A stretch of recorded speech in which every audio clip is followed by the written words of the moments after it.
Tal como habíamos prometido, vamos a conversar a esta hora con el doctor Guillermo Moreno, quien es el presidente de Alianza País y además reconocido abogado e intelectual de la República Dominicana. Doctor, buenos días. Muy buenos días, Ricardo. El panorama político con el tema de las abiertas y de las cerradas, Guillermo, como que se ha absorbido, se ha tragado incluso el discurso político de la nación en un momento. ¿Cuál es la perspectiva que tiene Alianza País? Lo primero es que se ha convertido en un gran entretenimiento de las dos facciones que se disputan la candidatura presidencial dentro del partido oficial. Esas dos facciones saben que la aritmética no les da a ninguna de las dos para lograr, digamos, sobre todo en el caso de la facción oficial, de imponer la ley de partido con las primarias abiertas. Pero ambas facciones están finalmente trabajando para que nos vayamos a un proceso electoral en ausencia de ley de partido y sobre todo en ausencia de una ley de reforma a la ley electoral, que es la ley y la modificación más importante que necesitaríamos. En ausencia de esas leyes, nos iríamos a un proceso electoral sin reglamentos, sin reglas. Es decir, nos iríamos a un proceso electoral en los términos en que se celebraron las elecciones del 2016, para poner la última referencia. Y precisamente nosotros, Alianza País, ha hecho una actuación, en este caso una intimación a la Junta Central Electoral el pasado lunes 23, a los fines de que la Junta asuma su responsabilidad de organizar las elecciones y de producir los reglamentos que es necesario para nosotros celebrar estas elecciones con unos mínimos. Cuando decimos esto, lo que estamos significando es que la Junta durante todos estos años se ha estado recostando a la sombra de una ley electoral que no se aprueba. Y siempre está a la expectativa de que se aprueben esas reglas, esas normas, esas leyes como excusa, pero no asume su responsabilidad. Y nosotros decimos, eso es inaceptable, sobre todo porque no podemos permitirnos otro proceso electoral en los términos del 2016, que fue un gran tollo electoral. Este relajo que se repite cada 4 años, hay que ponerle término. Y si no, el Congreso no es el responsable de organizar las elecciones. El Congreso tiene una facultad, es potestativo del Congreso aprobar o no una ley.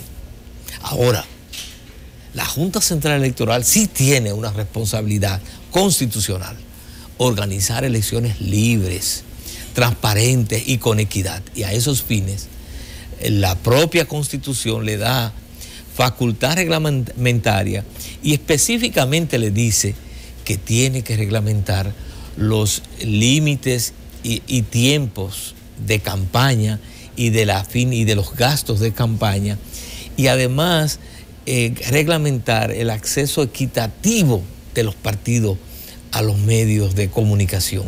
Y entonces lo que estamos planteándole a la Junta Central Electoral es que proceda a cumplir con su responsabilidad.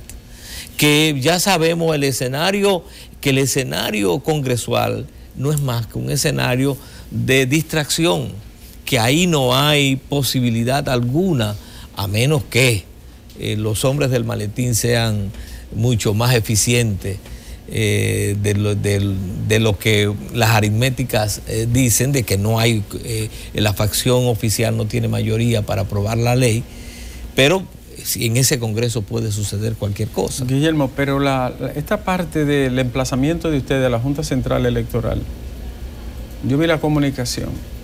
¿Tiene la Junta Central Electoral la potestad de emitir un reglamento de acorde a la Constitución, ordenando e incluso creando condiciones para, por ejemplo, la equidad en la publicidad y propaganda, el ordenamiento de la campaña? ¿Existe esa posibilidad? Bueno, el artículo 212 es muy claro. No solamente en el párrafo primero establece que la Junta es un órgano autónomo, con personería jurídica, autonomía administrativa, presupuestaria, financiera, sino que dice que tiene facultad reglamentaria en todos los asuntos, en todas las materias de su competencia. Lo dice, claro. Bien, y luego dice el párrafo cuarto de ese mismo artículo 12, cuando está hablando de que la Junta tiene que celebrar unas elecciones, garantizar un proceso electoral, dice, en libertad, con transparencia y con equidad. Dice además, y a esos fines tiene que reglamentar los límites y gastos de campaña y la equidad de acceso a los medios de comunicación. Pero hay algo más. La propia ley 275-97, en el artículo 6, establece la ley. La Junta reglamentará la propaganda, el acceso a los medios de comunicación, la campaña electoral, la financiación de los partidos. Entonces uno se pregunta, ¿qué más necesita el órgano electoral para reglamentar lo que la ley y la Constitución le mandan?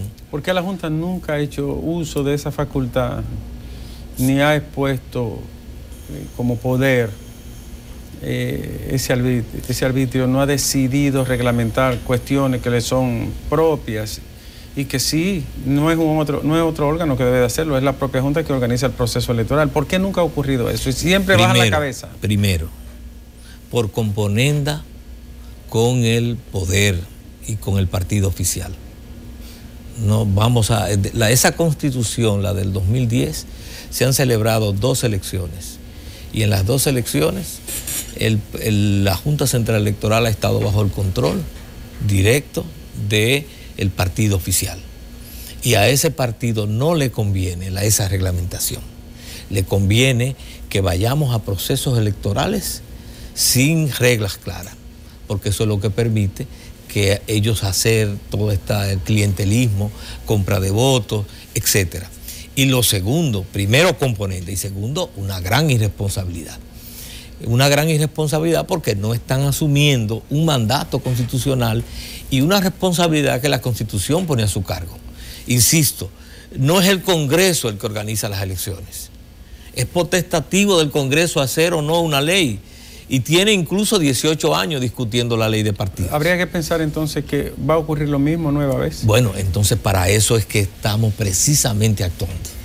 Y estamos actuando, Ricardo, primero haciendo le hicimos la intimación para requerirle a la Junta Central Electoral que proceda. Y le hemos otorgado, conforme a la ley, un plazo de 15 días laborables para que inicie el proceso de elaboración de los reglamentos. Con la advertencia, y es la segunda parte, de que de no hacerlo, entonces iremos al Tribunal Superior Administrativo con a los fines de un amparo de cumplimiento. Y esto entonces, bueno, digamos un poquito explicarlo. La ley orgánica del Tribunal Constitucional y de los procedimientos constitucionales establece la facultad o la posibilidad de que determinadas obligaciones reglamentarias que tienen órganos de la administración que no le dan cumplimiento, por la razón que fuera, y se crea un vacío, poder entonces los interesados recurrir al Tribunal Superior Administrativo a requerirle que el tribunal, por vía judicial, por vía de una sentencia, entonces le le ordene al órgano que esté en falta suplir ese vacío. Entonces le hemos dicho a la Junta Central Electoral, le otorgamos el plazo para que inicie el procedimiento. De no hacerlo, estaremos entonces presentes al concluir el plazo, apoderando al Tribunal Superior Administrativo a los fines de que por sentencia le ordene a la Junta Central Electoral producir esos reglamentos. No hay duda en cuanto al artículo 212 de la Constitución, finalmente sobre esta parte, de que ellos tienen la facultad y la obligación de crear esas condiciones. O sea, no hay duda en esto, ¿no? No hay duda, porque además no solamente está la Constitución, está también la propia ley que hay que modificar. La propia ley 275. La 275, en el artículo 6 lo plantea, todo lo que debe ser reglamentar. Pero es que el artículo 212 no es como es, por ejemplo, el primer párrafo de ese artículo. Dice, tendrá facultad reglamentaria en todos los asuntos en todas las materias. Es conglobante, en todo. Pero el párrafo cuarto establece las materias específicas que deben ser reglamentadas. Lo establece y son muy pocas los textos constitucionales donde el constituyente se va a la materia específica. Lo que normalmente dice es la ley reglamentaria. Un enunciado genérico. Un enunciado. Aquí es específico. Sí. Entonces, nosotros no podemos seguir atrapados como decimos, en la pata de los caballos. Tenemos que romper este círculo vicioso de que cada 4 años nos remitan a un Congreso que va a aprobar una ley que no la aprueba y al final entonces el presidente de la Junta dice, bueno, el hecho es consumado. Y entonces terminamos organizando unas elecciones sin reglas. Entonces hay que acabar con este relajo. No es posible. ¿Por qué la oposición, en sentido general, no asume este discurso y postura cara a las condiciones que ha descrito, de que es muy probable que esto sea un entretenimiento por un problema de facción en el partido gobernante? Yo pienso que desde la oposición ha habido ciertas expectativas de que era posible lograr consensuar una ley de modificación a la ley electoral y de una nueva ley, una ley de partido. Incluso nosotros, después que pasaron las elecciones, participamos en un primer diálogo que fue frustratorio, que se desarrolló en la Ucamaima, con la presidía Monseñor Agripino, donde precisamente la discusión fue muy sencilla.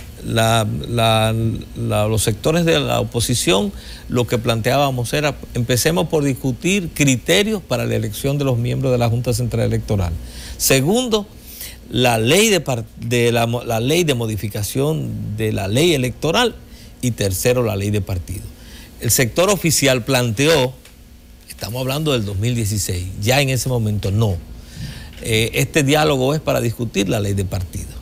Porque el interés del partido oficial era, ante la evidente contradicción que se daba al interior de su partido, trasladar esa contradicción al Congreso para que por ley les resolvieran un problema de ellos. De una u otra manera, en la oposición, el discurso de que lo primero que hay que discutir y resolver es la ley que modifica la ley electoral, ha estado presente. Sin embargo, llegó el momento en que ya tenemos que quitar los focos del Congreso y ponerle los focos al órgano que es el que es responsable de organizar las elecciones.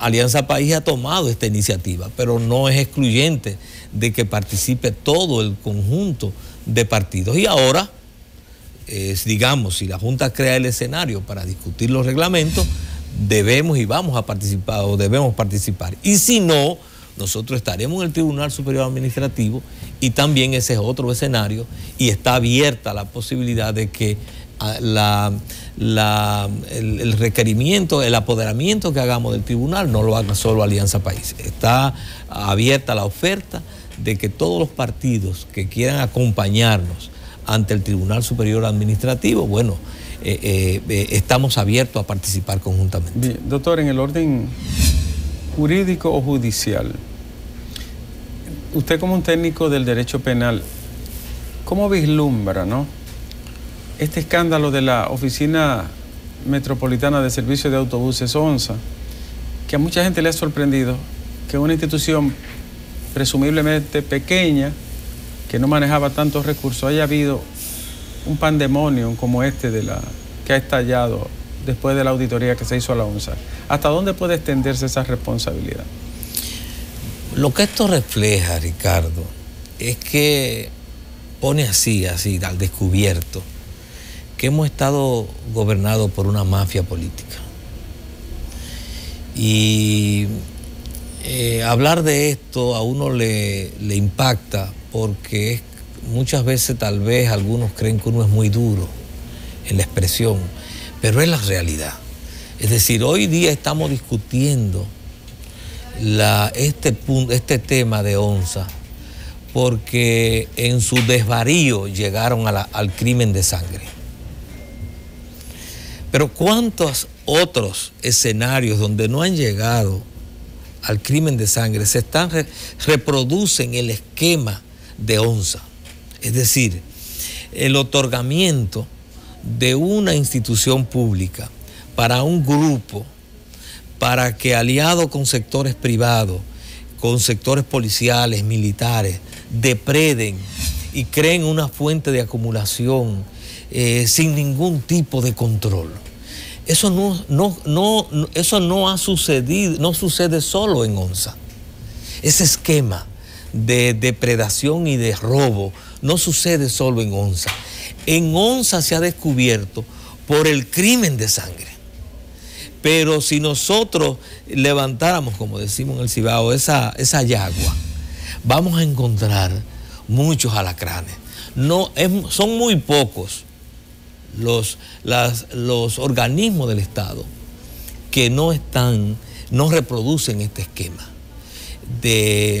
No solamente el tema de las nominillas, no solamente los conflictos de intereses, no solamente simular contratos irreales y desviación de fondos, no solamente falta de control y transparencia en lo que dicen sus presupuestos anuales, sino que eso no tiene nada que ver. Eso se reproduce en todo el Estado, pero eso también lo puso de manifiesto Odebrecht. Es decir, nosotros venimos en una cascada donde, como pasa con la cascada, entre más nos acercamos, más estrepitoso es el golpe que recibimos. Porque es un Estado manejado por corruptos y un Estado que su estructura, la corrupción aquí es sistémica y es estructural. Es un modus operandi del Estado y funciona en todo. Funciona en la justicia, funciona en el Congreso, funciona en las instituciones públicas, funciona en el Ejecutivo. Entonces, lo de ONSA es apenas una muestra de un esquema de corrupción, de acumulación que ha impuesto y perfeccionado el partido oficial y que pretende eternizar. Y es precisamente por eso que nosotros tenemos que trabajar sin descanso para sacar al PLD del poder en estas elecciones. El PLD ya no tiene reversa. Aunque se lo propusieran. Incluso es tanto así que hubo momentos en que en el PLD había una tendencia crítica. Hubo momentos. Ya ni eso existe en el PLD. Ya es un acomodamiento y ya hay tantas complicidades donde nadie puede levantar la voz.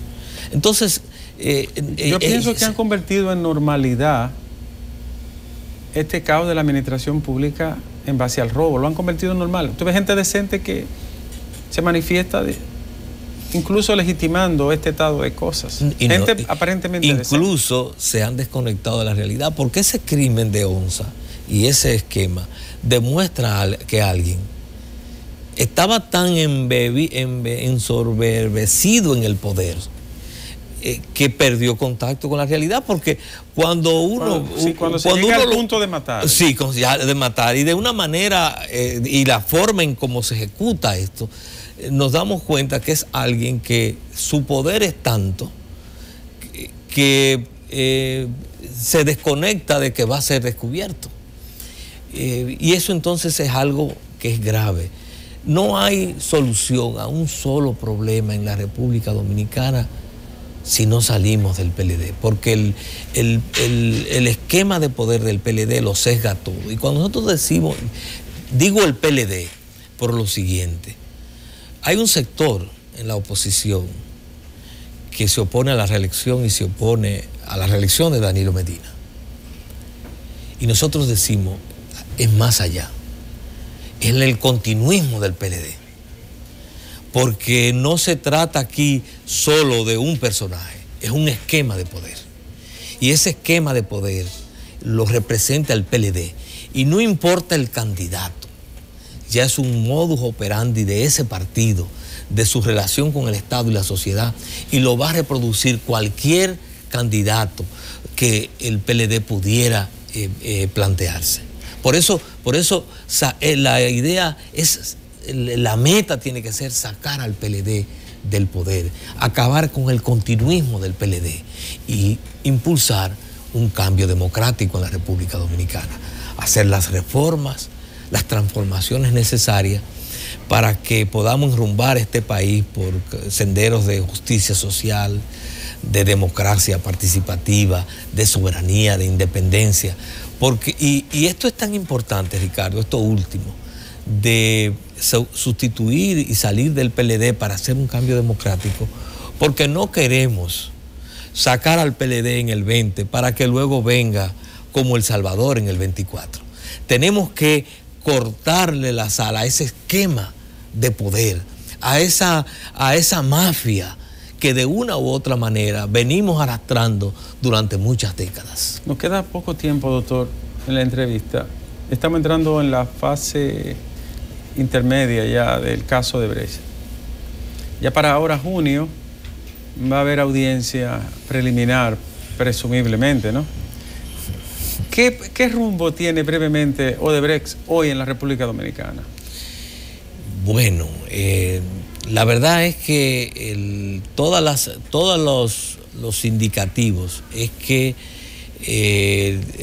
la Procuraduría General de la República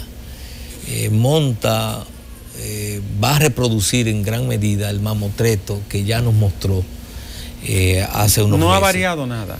Bueno, por lo menos no tenemos ninguna información. Nosotros presentamos una denuncia penal el 23 de agosto del 2017, en la cual incluimos un conjunto de legisladores, expresidente de la República y el actual presidente Danilo Medina, que debían incluirse en la investigación.